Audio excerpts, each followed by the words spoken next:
So good morning to all of you. पिछला class में हम लोग वेक्टर का इंट्रोडक्शन देख चुके हैं ना, वेक्टर्स क्या होते हैं। ठीक है, तो यहाँ पे थोड़ा सा आपको मैं फिर से आपको रिवीजन कर देता हूँ। हम लोग स्केलर देख चुके थे, वेक्टर्स भी देख चुके हैं क्या होता है, how to represent the vectors भी देखे हैं, है ना। वेक्टर को कैसे डिनोट करते हैं वो भी पढ़ चुके हैं पिछले लेक्चर में। डिफरेंट टाइप्स ऑफ वेक्टर भी हम लोग पढ़ चुके हैं, है ना। आज हम लोग पढ़ेंगे एडिशन ऑफ वेक्टर। इसमें एक और चीज़ नहीं है जो हम लोग पढ़े थे, एंगल बिटवीन टू वेक्टर्स। ठीक है, तो आज हम लोग पढ़ेंगे एडिशन ऑफ वेक्टर्स। उससे पहले थोड़ा सा डिस्कस करेंगे unit vector, displacement vector and position vector. ठीक है, तो चलिए थोड़ा चलते हैं। ये रहा आपका यूनिट वेक्टर, है ना। ये टाइप्स ऑफ वेक्टर में एक वेक्टर जो होता है यूनिट वेक्टर्स। यूनिट वेक्टर क्या होता है, देखिए, it is the vector whose magnitude is equal to 1, है ना, जिसका मैग्नीट्यूड हमेशा क्या रहेगा, 1 के बराबर रहेगा, है ना। A unit vector is a given direction can be obtain by the dividing a vector in that direction, है ना। फार्मूला दिया हुआ है यूनिट वेक्टर को कैसे निकाला जाता है। यूनिट वेक्टर को हम लोग थोड़ा अलग टाइप से लिखते हैं, ये कैप से लिखते हैं। जैसे वेक्टर को हम लोग एरो से लिखते हैं ना, बट यूनिट वेक्टर रहेगा तो ए कैप लिखते हैं। ठीक है, देखिए ए कैप क्या हो जाएगा, तो A vector by magnitude of A vector, है ना। अगर मान लीजिए कि बी वेक्टर का यूनिट वेक्टर निकालना है ना, दैट मीन्स उसका मैग्नीट्यूड 1 होना चाहिए, तो B vector by B vector का मॉड। ठीक है, जब आप यहाँ पे मॉड लगा देंगे तो इसका वैल्यू हमेशा क्या रहेगा, 1 आएगा, है ना। तो the magnitude of unit vector क्या रहता है, हमेशा 1 के बराबर रहता है ना। डायरेक्शन वेरी कर सकता है बट मैग्नीट्यूड हमेशा 1 ही रहेगा। ठीक है, याद रहेगा। तो किसी भी वेक्टर को हम इस फॉर्मेट में लिख सकते हैं, in the form of unit vector. A vector को लिख सकते हैं मैग्नीट्यूड ऑफ ए वेक्टर, और ए वेक्टर का वो डायरेक्शन शो कर रहे हैं ना, याद रहेगा। देखिए, अगर मैं आपको थोड़ा और अच्छे से लिख के दिखाता हूँ, मान लीजिए कि एक वेक्टर ए है ना, एनी वेक्टर हो सकता है। ठीक है, अब मैं इसका यूनिट वेक्टर लिखना चाहता हूँ, तो ए कैप इक्वल टू क्या हो जाएगा, बोलिए, A vector by mod of A vector, है ना। यानी यहाँ से हम अगर ए वेक्टर का अगर मॉड लिखना चाहते हैं, that means the magnitude of A vector, या मैं थोड़ा और इसको और अच्छे से लिख के दिखाता हूँ आपको। आप जानते होंगे ए अगर मॉड लगा देंगे तो हमें ए मिलेगा, डायरेक्शन नहीं रहेगा, है ना। अब देखिए, यहाँ से अगर ए वेक्टर लिखा जाए तो क्या हो जाएगा, ए कैप। ठीक है, अच्छा, इसका मैग्नीट्यूड कितना होगा, तो ए के बराबर होना चाहिए। तो अगर मैं यहाँ पे ए मॉड डाल दूँ तो यहाँ भी ए कैप का मॉड डालना पड़ेगा, है ना। अच्छा, ये तो ए है और मैग्नीट्यूड ऑफ ए कैप क्या हो जाएगा, 1। तो ए इंटू 1 फिर से कितना आ जाएगा, ए, है ना। तो मैग्नीट्यूड ऑफ जो ए कैप होगा हमेशा 1 होता है ना। तो ये मैग्नीट्यूड को चेंज नहीं कर सकता है, बट हमें क्या दे सकता है, तो डायरेक्शन दे सकता है ना। तो यूनिट वेक्टर बहुत ही इंपॉर्टेंट होता है। क्यों इंपॉर्टेंट है, क्योंकि हमें वो किसी भी वेक्टर के डाटा को चेंज नहीं कर सकते है ना, उसके मैग्नीट्यूड को चेंज नहीं कर सकता है, बट क्या दे सकता है, तो डायरेक्शन दे सकता है ना, और डायरेक्शन को रिप्रेजेंट करा सकता है किसी वेक्टर का। तो ये बहुत इंपॉर्टेंट था और उसको यूज किया जाता है, देखिए किस तरह से। ये आप जानते होंगे, ये कार्टेशियन कोऑर्डिनेट सिस्टम है, ये एक्स एक्सिस है, ये ऊपर वाई एक्सिस, और ये जेड एक्सिस, है ना। अगर एक्स एक्सिस में कोई भी डायरेक्शन होगा तो उसको हम लोग आई कैप से लिखेंगे, आई कैप, है ना। इसका मॉड कितना हो जाएगा, तो इसका मॉड 1 रहेगा, और आई कैप का डायरेक्शन क्या है, तो along the positive x axis, है ना। वैसे ही वाई डायरेक्शन में क्या है, जे कैप। तो जे कैप क्या है, तो जे कैप एक यूनिट वेक्टर है जिसका डायरेक्शन पॉजिटिव वाई एक्सिस में है और इसका मैग्नीट्यूड 1 है। ऐसे ही आपका के कैप है, के कैप क्या है, तो it is the direction in Z axis with magnitude 1, है ना। आई कैप, जे कैप, के कैप जो है वो यूनिट वेक्टर है जिसका डायरेक्शन फिक्स है, और आपको याद रखना है ना। जब भी आई कैप बोला जाए तो डायरेक्शन क्या होगा, पॉजिटिव एक्स एक्सिस। जब भी जे कैप बोला जाएगा, पॉजिटिव वाई एक्सिस। के कैप पॉजिटिव जेड एक्सिस। अगर मैं माइनस आई कैप बोलूँगा तो डायरेक्शन क्या हो जाएगा, माइनस एक्स एक्सिस। ठीक है, चलिए मैं आपको कुछ एग्जाम्पल दिखाता हूँ, आपको समझ में आ जाएगा, है ना। ध्यान से देखिए, ये 3D में दिया गया है। रुकिए मैं आपको अलग से डायग्राम बना के दिखाता हूँ। ये एक्स एक्सिस है, डेटा क्यों हो रहा है, ये वाई एक्सिस और ये जेड एक्सिस, ठीक है। अब इस तरफ कुछ भी हो, मान लीजिए कि इस तरफ में 2 न्यूटन लिखा है ना, ये 2 न्यूटन किधर है, तो एक्स एक्सिस में है। मान लीजिए कि एक फोर्स है 2 न्यूटन। अब मुझे इसको वेक्टर फॉर्म में लिखना है, तो हम लिख सकते हैं वेक्टर एफ जो है 2 न्यूटन है, किस तरफ है, तो पॉजिटिव एक्स एक्सिस में है, तो सिर्फ आई लिख देने से काम चल जाएगा, है ना। अच्छा, फोर्स का मैग्नीट्यूड कितना है, तो 2 न्यूटन है। चेक कर लेते हैं आ रहा है कि नहीं आ रहा है, तो 2 का मॉड और आई कैप का मॉड, है ना। अच्छा, 2 का मॉड कितना हो जाएगा, तो 2 और आई कैप का मॉड कितना हो जाएगा 1, तो 2 इंटू 1 2 न्यूटन, है ना। देखिए मैग्नीट्यूड में कोई चेंज नहीं आया, है ना। और आई कैप क्या शो कर दिया, डायरेक्शन शो कर दिया कि जो फोर्स है किस तरफ लग रहा है, तो पॉजिटिव एक्स एक्सिस में 2 न्यूटन लग रहा है ना। तो जो यूनिट वेक्टर है बहुत ही इंपॉर्टेंट था कि किसी भी वेक्टर को लिखा जाए तो हमें ये हेल्प करता है ना डायरेक्शन शो करने में। एक और एग्जाम्पल देखिए, थोड़ा और अच्छा वाला एग्जाम्पल करते हैं ताकि और अच्छे से समझ में आएगा।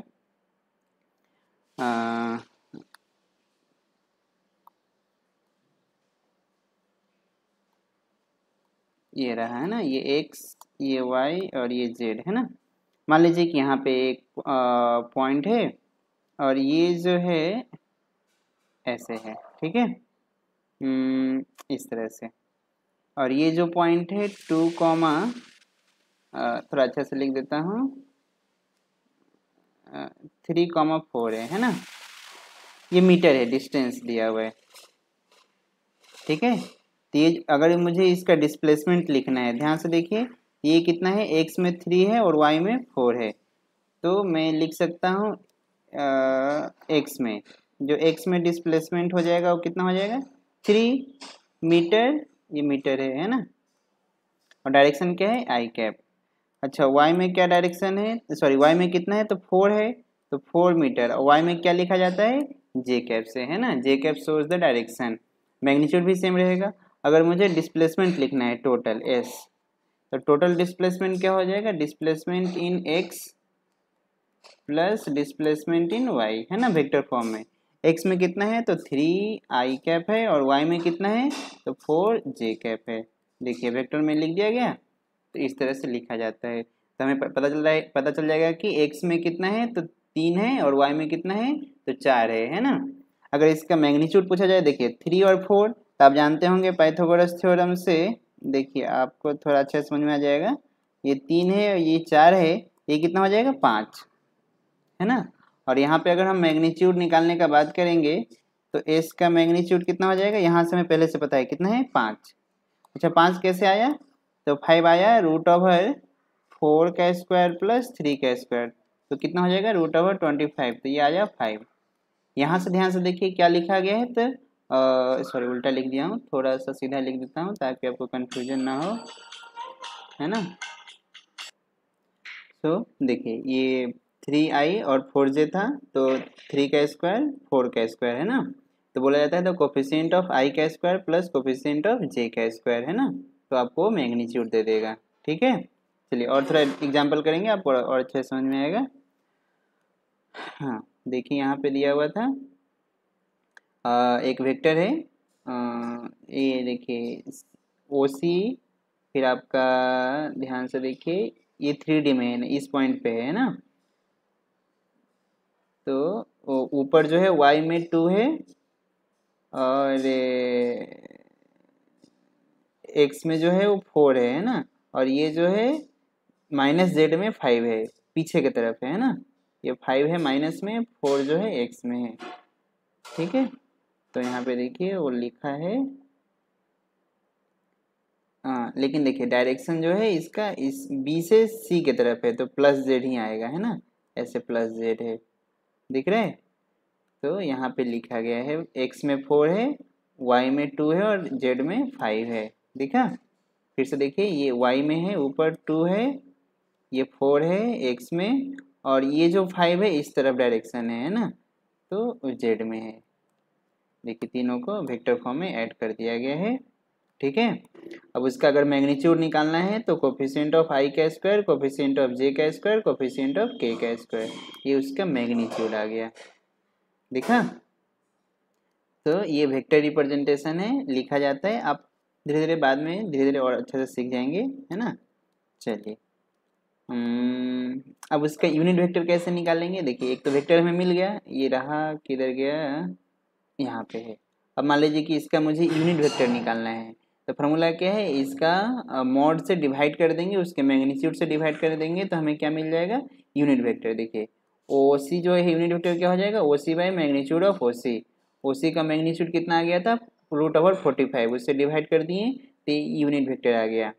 अब इसका अगर हम मॉड निकालेंगे तो कितना आएगा, 1 आना चाहिए, है ना, और 1 ही आएगा। देखिए मैं आपको निकाल के दिखाता हूँ, यहीं पे निकाल लेते हैं।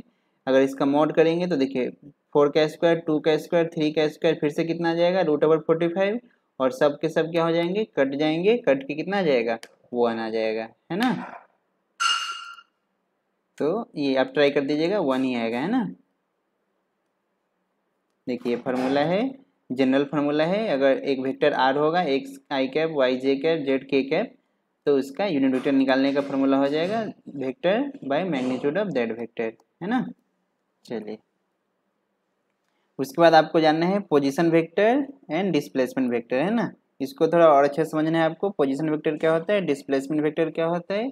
तो याद रखिए पोजीशन वेक्टर वो वेक्टर है जिसका ओरिजिन कहाँ रहेगा, जिसका टेल पार्ट हमेशा ओरिजिन पे रहेगा। All those vectors which have tail part at the origin, है ना, उसको बोलेंगे पोजीशन वेक्टर। ठीक है, तो ये जो वेक्टर है ये पोजीशन वेक्टर है, क्योंकि एक्स कहाँ से लिया गया है, ओरिजिन से, वाई कहाँ से लिया गया है, ओरिजिन से, और जेड कहाँ से लिया गया है, ओरिजिन से। ठीक है, तो इस तरह का जहाँ भी आपको फॉर्मेट मिलेगा सबके सब क्या है, पोजीशन वेक्टर है ना। याद रहेगा आपको। चलिए आपको मैं थोड़ा सा इधर समझा देता हूँ पोजीशन वेक्टर को, है ना। तो आपको यूनिट वेक्टर लिखने आ गया होगा अच्छे से, कैसे लिखा जाता है यूनिट वेक्टर। फिर से आपको मैं थोड़ा और रिवीजन कर देता हूँ ताकि कॉन्फिडेंस आ जाए। ये एक्स है, ये वाई है, और ये जेड है ना। एक्स में चलेंगे तो आई कैप, वाई में चलेंगे जे कैप, और जेड में चलेंगे के कैप। ठीक है, इतने याद रहेगा। और निकालते कैसे हैं, मान लीजिए कि एक वेक्टर है, नॉर्मल जनरल वेक्टर है, एक्स में आई कैप, वाई में जे कैप, और जेड में के कैप, है ना। तो इसका यूनिट वेक्टर कैसे निकालेंगे, that vector by magnitude of that vector, है ना। इस तरह से आप उसका यूनिट वेक्टर निकाल सकते हैं। ठीक है, याद रहेगा आपको। हाँ अभी चलिए डिस्प्लेसमेंट वेक्टर, सॉरी ये क्या, पोजीशन वेक्टर क्या है। तो पोजीशन वेक्टर ऐसा वेक्टर है जिसका ओरिजिन हमेशा कहाँ रहेगा, तो सॉरी जिसका टेल पार्ट कहाँ रहेगा, हमेशा ओरिजिन पे रहेगा, है ना। जिसका टेल पार्ट हमेशा ओरिजिन पे रहेगा, ए वेक्टर होगा या बी वेक्टर हो सकता है, सबके सब पोजीशन वेक्टर है ना। D vector and so on, सबके सब पोजीशन वेक्टर है। और सबका फॉर्मेट कैसा होता है, तो ये फॉर्मेट में रहता है ना। एक्स आई, अगर जेड जीरो होगा तो एक्स वाई होगा, अगर एक्स जीरो होगा तो वाई जेड होगा, है ना। इस तरह के फॉर्मेट में लिखा जाता है, याद रहेगा। अब उसके बाद है पोजीशन वेक्टर। देखिए क्या होता है पोजीशन वेक्टर, सॉरी पोजीशन हो गया। उसके बाद है डिस्प्लेसमेंट वेक्टर, है ना। देखिए डिस्प्लेसमेंट वेक्टर यहाँ पे दिया गया है, final position vector minus initial position vector को बोलते हैं डिस्प्लेसमेंट वेक्टर। आपको ये डायग्राम में मैं आपको थोड़ा समझा देता हूँ, ध्यान से देखिएगा, आपको समझ में आ जाएगा। R1 जो है और R2 जो है वो पोजीशन वेक्टर है, बट AB जो है वो डिस्प्लेसमेंट वेक्टर है। ध्यान से देखिए ये AB है। अब मैं इस डायग्राम को ऐसे देखिए बना दे रहा हूँ आपके लिए, आपको समझ में आ जाएगा अच्छे से। ये रहा, ये ऐसे है, ये ऐसे है, और ये इस तरह से है ना। अब देखिए ओ है, ये ए है, और ये बी है। ठीक है, अब देखिए ओ बी आप डायरेक्ट चल रहे हैं, और यहाँ से चल रहे हैं ओ से ए और ए से बी जा रहे हैं, मतलब ओ से ए कितना है, तो R1 है, तो अब R1 चले प्लस क्या चले हैं, तो ए बी चले हैं, तो आपको कितना मिला, R2 मिला। ठीक है, दिख रहा है आपको अच्छे से। देखिए आप ये मैं लिख देता हूँ, ये R1 है, नीचे वाला R2 है और ये AB है। AB क्यों? क्योंकि A पे टेल है और B पे हेड है ना। तो R1 चलें फिर AB चलें तो हमें क्या मिला? R2 मिला। देखिए यहाँ से डायरेक्ट चल रहा है ये, है ना, ये वेक्टर है और ये ऐसे घूम के आ रहा है, ठीक है। तो यहाँ से अगर मैं AB लिखना चाहूँगा तो AB इक्वल टू क्या हो जाएगा बोलिए? AB इक्वल टू हो जाएगा R2 vector minus R1 vector. R2 vector ये रहा, है ना। तो इसको किस तरह से लिखेंगे? देखिए R2 को x2 i cap, y2 j cap और z2 k cap position vector के फॉर्म में, और R1 को क्या लिखेंगे? x1 i cap, y1 j cap और z1 k कैप। देखिए कहीं पे लिखा होगा, यहाँ पे लिखा हुआ है ना। तो डिस्प्लेसमेंट क्या हो जाएगा AB? तो R2 माइनस R1। दिखा आपको? याद रहेगा पक्का? चलिए देखिए मैं आपको एक शॉर्ट ट्रिक सिखाता हूँ, आप उसको याद रखिएगा डिस्प्लेसमेंट निकालने का। इसी को मैं आपको यहाँ पे लिख के सिखाता हूँ। ये देखिए, ये मान लीजिए कि A है, ये B है और ये इस तरह से है, ठीक है। जो पुराना था ये O है, ये R1 और ये R2, ठीक है। तो R1 वेक्टर को हम क्या लिख सकते हैं बोलिए? OA vector. और R2 वेक्टर को क्या लिख सकते हैं बोलिए? OB वेक्टर, है ना। या इसको थोड़ा समय के लिए हम A वेक्टर भी लिख सकते हैं और इसको B वेक्टर भी लिख सकते हैं, ठीक है। अब देखिए यहाँ से हम क्या लिखेंगे? AB। तो AB इक्वल टू क्या आ गया था अभी देखिए? तो R2 आ गया था। R2 क्या है? B vector minus A vector. देखिए जो लास्ट में होगा उसको पहले लिखेंगे और जो पहले होगा उसको लास्ट में लिखेंगे। अगर मैं आपको डायग्राम को चेंज करके दिखाऊं तो आपको समझ में आ जाएगा। देखिए XY, फिर से सेम डायग्राम लेते हैं, अब की बार डायरेक्शन चेंज कर देते हैं। अब देखिए इधर से इधर गया है, ये A है और ये B है ना। अब बोलिए यहाँ पे क्या हो जाएगा? तो ये BA है ना कि AB है ना। B से A की तरफ गया है, ये B वेक्टर और ये A वेक्टर। अब क्या लिख सकते हैं बोलिए? तो यहाँ से लिख सकते हैं A वेक्टर जो इक्वल टू हो जाएगा, क्या हो जाएगा? B plus BA। यहाँ से देखिए, यहाँ से अगर मैं BA लिखूँ तो क्या हो जाएगा बोलिए? A minus B vector. अब ध्यान से देखिए, BA था तो देखिए A पहले आया और बाद में क्या आया? B आया।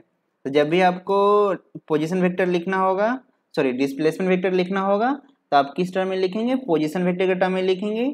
डिस्प्लेसमेंट वेक्टर में जो पहले होगा उस, सॉरी जो बाद में होगा उसको पहले लिखना है और जो पहले होगा उसको बाद में लिखना है ना। और ये जो AB है वो कैसा होना चाहिए? तो पोजीशन वेक्टर होना चाहिए, ठीक है। चलिए इतना याद रहेगा आपको। Position vector also known as the radius vector, जो ओरिजिन से स्टार्ट होता है, ठीक है। देखिए यहाँ पे ए बी जो लिया गया था, है ना, R2 माइनस R1, ठीक है। ये था, आप पढ़ चुके होंगे, डिस्टेंस फार्मूला में पढ़े होंगे। दिस माइनस दिस का whole square, this minus this का होल स्क्वायर, ये डिस्टेंस देता है और यही तो हमें निकालना था, है ना, 10th क्लास में पढ़े होंगे। बट वहाँ पे हम लोग सिर्फ मैग्नीट्यूड का डिस्कस करते हैं, यहाँ पे मैग्नीट्यूड प्लस डायरेक्शन दोनों का डिस्कस कर रहे हैं हम लोग, है ना। चलिए एक क्वेश्चन है, देखते हैं क्या है। बोला गया है कि अ पार्टिकल इनिशियली ए पे है ना, मूव्स फाइनली टू बी। ए से कहाँ जा रहा है? बी की तरफ जा रहा है। राइट द इनिशियल पोजीशन, तो ये इनिशियल पोजीशन को वेक्टर फॉर्म में लिखना है, फाइनल पोजीशन इसको वेक्टर फॉर्म में लिखना है, and displacement vector of this particle. बहुत आसान है, आप लिख सकते हैं। देखिए ए से बी जा रहा है तो हमें क्या चाहिए? ए बी चाहिए, है ना। ए से बी जा रहा है तो उसको क्या लिखेंगे? बी माइनस ए। तो बी वेक्टर जो है फाइनल है, तो बी को हम R2 से लिखा गया है। देखिए 3i कैप, 2j कैप और माइनस 3k कैप, है ना। और ए जो है 2i कैप, 4j कैप और 6k कैप। हमें क्या लिखना है? b माइनस ए। तो b मतलब R2 माइनस R1, माइनस कर देना है। देखिए 3 माइनस 2, यहाँ पे 2 माइनस 4 और देखिए माइनस 3 माइनस 6, ये आ गया डिस्प्लेसमेंट। अगर इसका मैग्नीट्यूड चाहिए होगा तो मॉड लगा देंगे, 1 का स्क्वायर माइनस 2 का स्क्वायर माइनस 9 का स्क्वायर, जो डाटा आएगा वही आंसर होगा, ठीक है। समझ में आया? चलिए एक और क्वेश्चन है। A particle has the following क्या है? Displacement in successive 12 metre towards east. East की तरफ कितना गया है? 12 मीटर गया है, ठीक है। 5 मीटर टुवर्ड्स द नॉर्थ, और किधर है आप जानते होंगे, ये आपका ये नॉर्थ, ये साउथ, ये ईस्ट और ये वेस्ट होता है ना। ये नीचे प्लेन में रहता है ना, ये आपका ग्राउंड में रहता है, ये ईस्ट। ठीक है, ऊपर नहीं जा सकती ये आपका ठीक है। अब देखिए 12 मीटर किधर गया है, तो ईस्ट में गया है। ठीक है, 12 मीटर ईस्ट में गया है, यहाँ पे भी दिख रहा है। और 5 मीटर गया है नॉर्थ में, नॉर्थ मतलब सीधा गया है, यहाँ पे टेढ़ा दिखा रहा है बट सीधा है नॉर्थ में, है ना। 6 मीटर वर्टिकली अपवर्ड, और 6 मीटर ऊपर तक चला गया है। तो देखिए ध्यान से देखिएगा, 12 मीटर जो गया एक्स में गया, ठीक है। 5 मीटर जो गया ये वाई में गया, और 6 मीटर किधर गया, जेड में गया, है ना।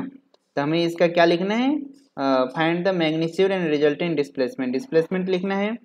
तो हम क्या करेंगे, ओरिजिन से इसका डायरेक्ट डिस्टेंस निकालेंगे। ये जो डिस्टेंस होगा उसका पोजीशन वेक्टर होगा, यानी ये जो पोजीशन है ये एक्स में 12, वाई में 5 और जेड में कितना 6। ठीक है, 12 आई कैप प्लस 5 जे कैप प्लस 6 के कैप, देखिए यहाँ पे लिखा हुआ है ना। इसका मैग्नीट्यूड निकालना है, कोफिशिएंट ऑफ आई का स्क्वायर, कोफिशिएंट ऑफ जे का स्क्वायर प्लस कोफिशिएंट ऑफ के का स्क्वायर, तो मैग्नीट्यूड दे दिया। ठीक है, इस तरह से ये क्वेश्चन है, सॉल्व कर लीजिएगा वीडियो को पॉज करके, और इस क्वेश्चन को लिख के सॉल्व कर लीजिएगा इसको, है ना। ठीक है, इतना तक समझ में आया आपको। उसके बाद आपको यही रिजल्टेंट वेक्टर जो है वही अभी हम लोग डिस्कस कर रहे। देखिए ये डायरेक्ट गया और ये डायरेक्ट है, और ये एरो नहीं दिया है, यहाँ पे देना चाहिए था, ये ऐसे है ना। 4 3 और ये क्या 5, तो रिजल्टेंट क्या हो जाएगा a प्लस बी, है ना, क्योंकि आपको डायरेक्शन दिखा रहा है डायरेक्ट, है ना। ये o से p गए और p से q गए, और डायरेक्ट ये q से o से q गया, यानी ओ क्यू जो हो जाएगा, ओ क्यू को r से लिखा गया है, देखिए यहाँ पे, यानी r वेक्टर क्या हो जाएगा, तो vector a plus vector b, है ना। तो आसान है, आप ट्राई कीजिएगा, बन जाएगा, कुछ बड़ा चीज़ नहीं है।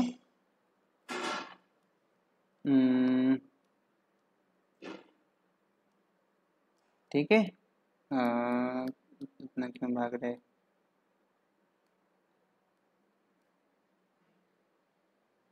देखिए क्वेश्चन है, पहले क्वेश्चन कर लेते हैं फिर आगे टॉपिक पे जाएंगे, है ना।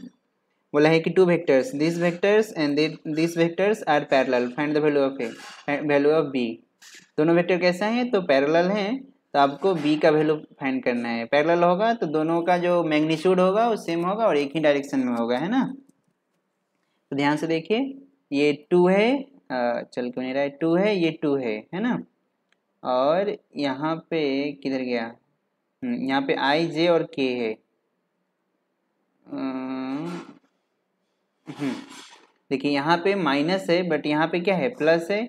दोनों पैरेलल होना चाहिए, यानी यहाँ पे जो b का वैल्यू होगा वो माइनस में होगा, तभी माइनस माइनस क्या हो सकता है, वो प्लस हो सकता है। देखिए यहाँ पे प्लस है ना।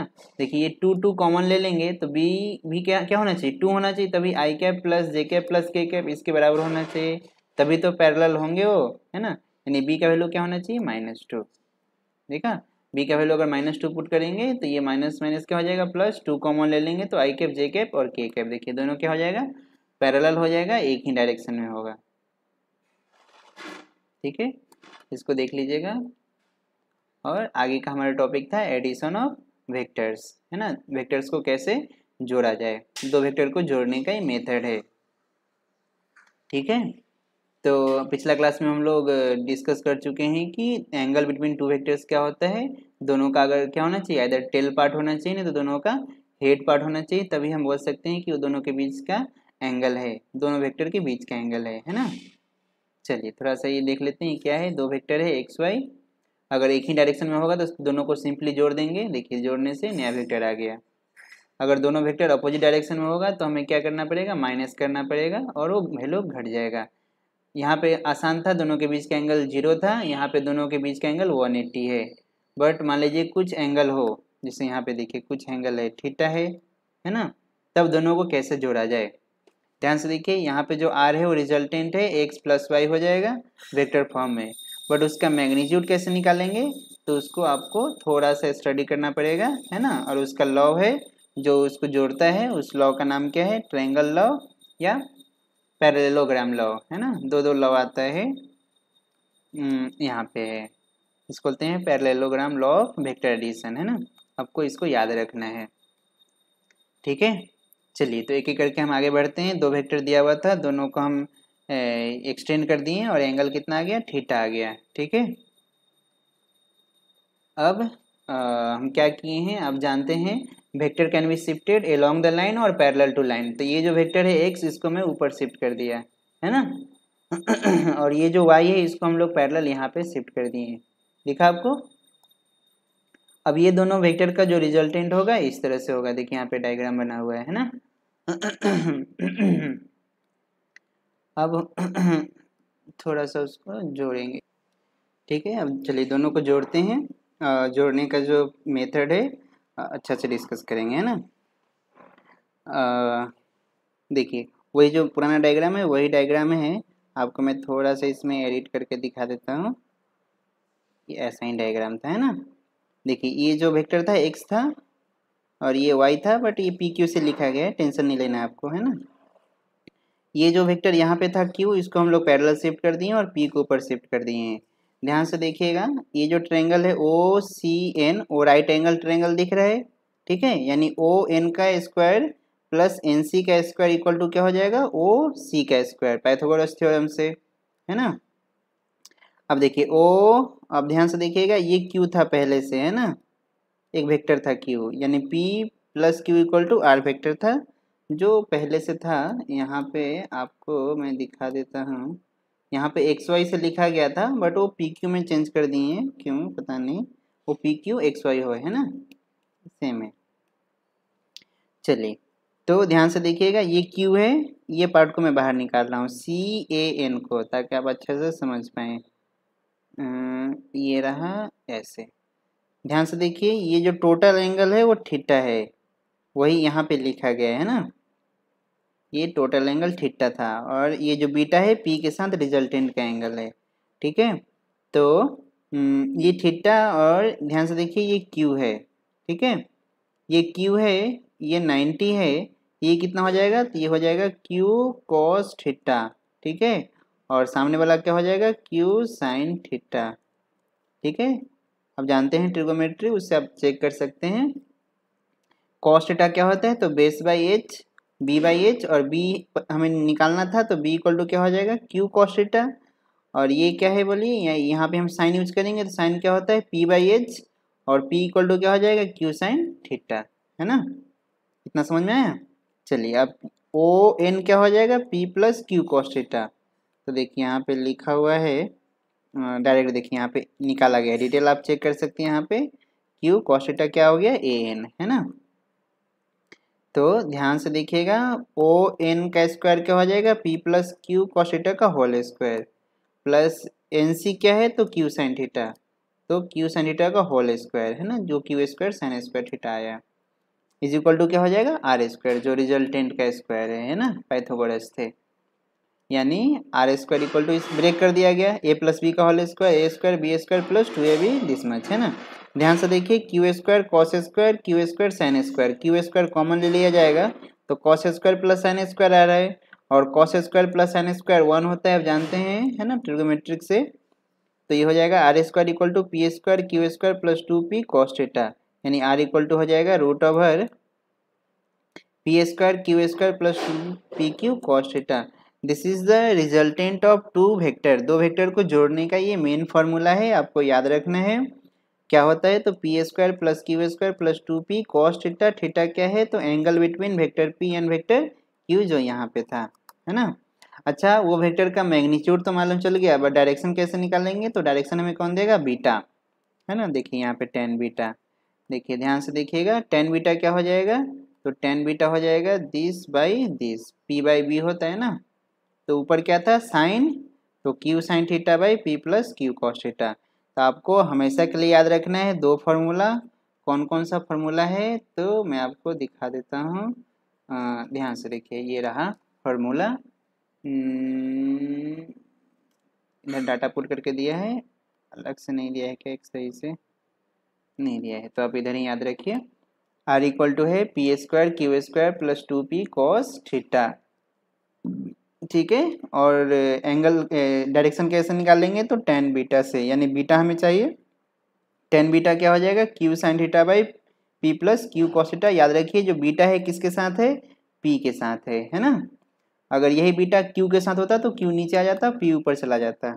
ठीक है, याद रहेगा आपको। चलिए, तो दो वेक्टर को जोड़ने का ये मेथड है ना। अब देखिए कुछ स्पेशल बात करते हैं जो हम पहले देख चुके हैं, आपको एक बार मैं फिर से दिखा देता हूँ। अगर दोनों के बीच का एंगल 0 था तो कितना आ गया था, सिंपली उसको जोड़ देना है x प्लस वाई। तो देखिए यहाँ पे उस लॉ को यूज करते हैं। अगर देखिए दोनों के बीच का एंगल 0 हो जाएगा तो cos 0 क्या होता है, cos 0 हो जाता है 1, तो P square plus Q square plus 2p a plus B का होल स्क्वायर, स्क्वायर से स्क्वायर रूट कैंसिल हो जाएगा तो क्या आ जाएगा p प्लस क्यू, यानी रिजल्टेंट डायरेक्ट दोनों का ऐड होगा जो था वहाँ पे। अगर डायरेक्शन अपोजिट होगा तो एंगल कितना हो जाएगा, 180 cos 180 होता है -1, ये हो जाएगा p माइनस क्यू का होल स्क्वायर, स्क्वायर से स्क्वायर रूट हटेगा तो p माइनस सॉरी हाँ p माइनस क्यू या q माइनस p लिख सकते हैं अकॉर्डिंग टू डायरेक्शन, है ना। याद रहा। अब देखिए दोनों के बीच का एंगल 90 हो जाएगा तो आंसर आ जाएगा P square plus Q square, है ना। याद रहा। देखिए आपको मैं ये वाला दिखाता हूँ, जब एंगल कितना हो जाए 90 हो जाए तो डायरेक्ट लिखा जाता है P square plus Q square. हम बहुत बार यूज़ किए हैं पहले, देखिए यहाँ पे यूज़ किए थे। ये जो दोनों वेक्टर है 4 और 3, उसका रिजल्टेंट 5 था, तो 4 और 3 के बीच का एंगल कितना है, तो देखिए मैं इसको इरेज करके आपको दिखाता हूँ सही से। ध्यान से देखिए ये हेड टेल है तो हम एक को एक्सटेंड कर सकते हैं, एंगल कितना हो जाएगा 90। तो दोनों के बीच का एंगल 90 था तो रिजल्टेंट क्या हो जाएगा, this A square plus B square या P square plus Q square, है ना। वही जो लिखा हुआ है यहाँ पे, देखा। ठीक है, चलिए तो बहुत आसान आसान रहता है, बहुत आसान रहेगा आपको।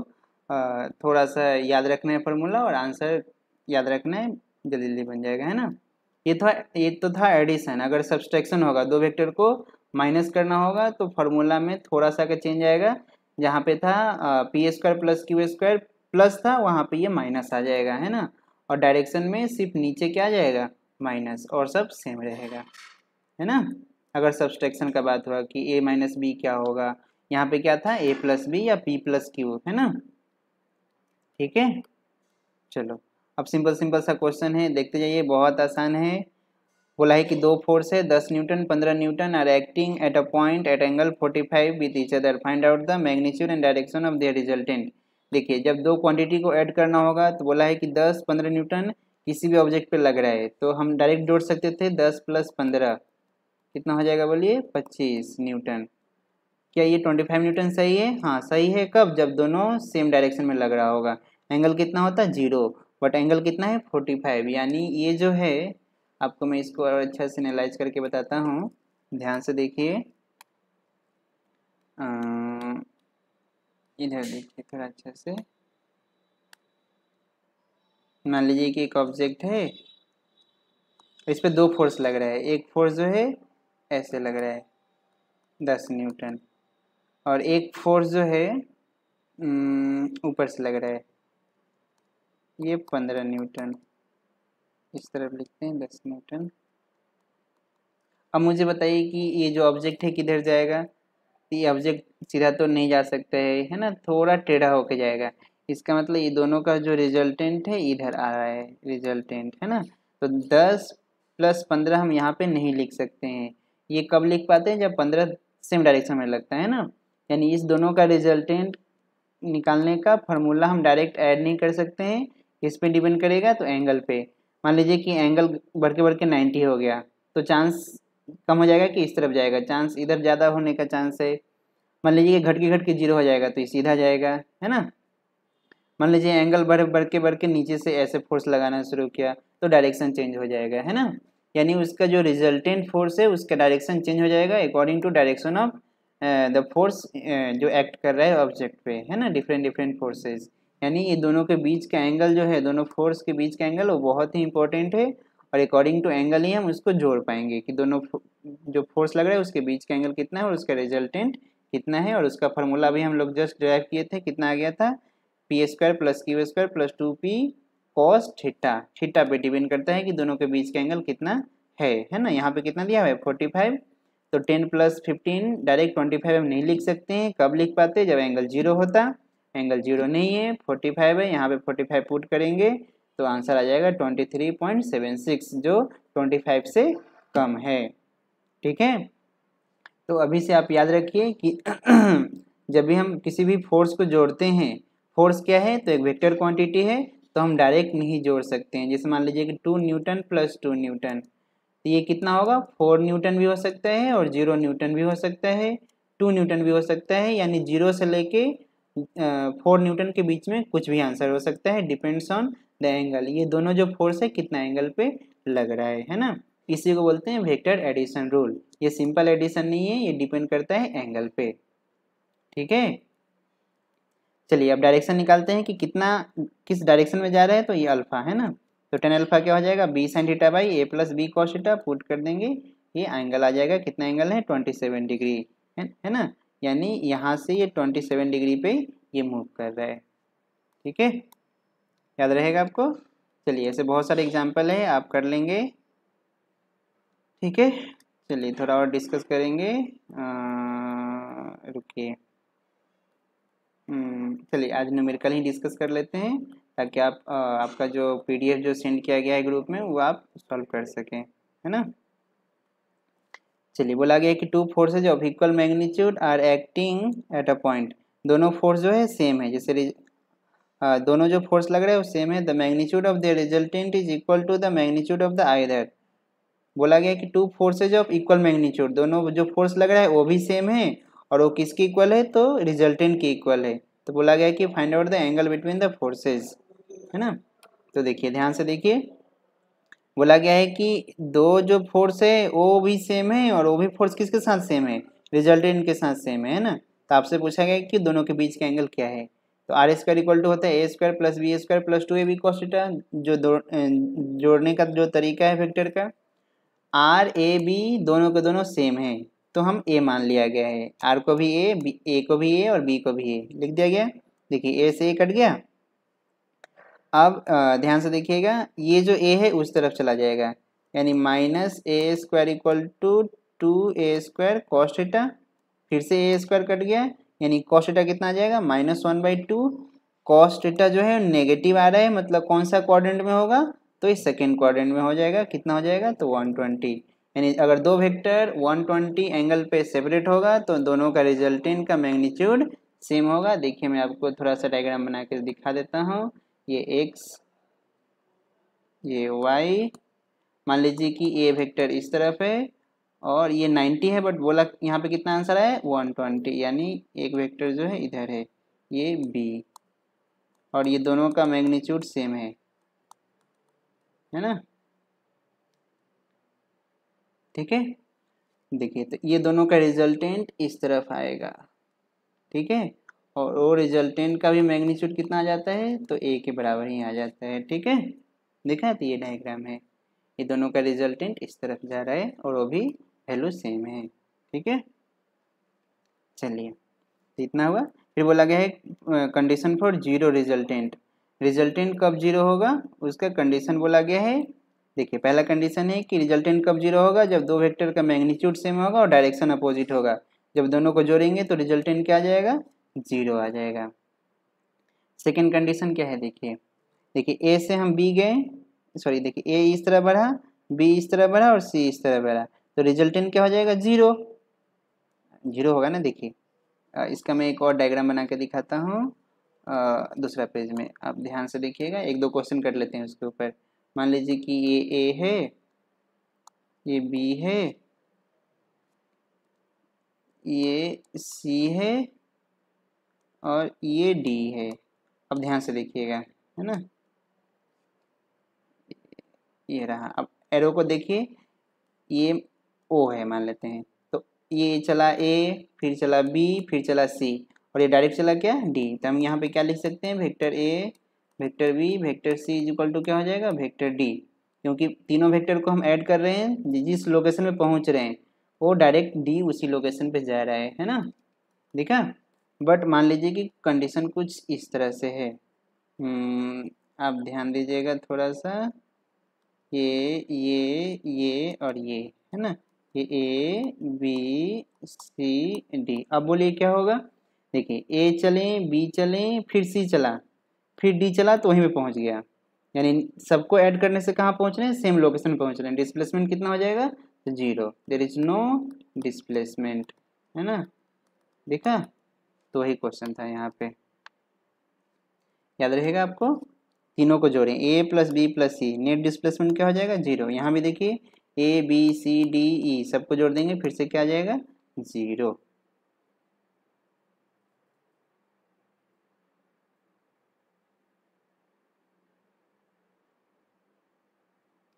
कितना तक हुआ।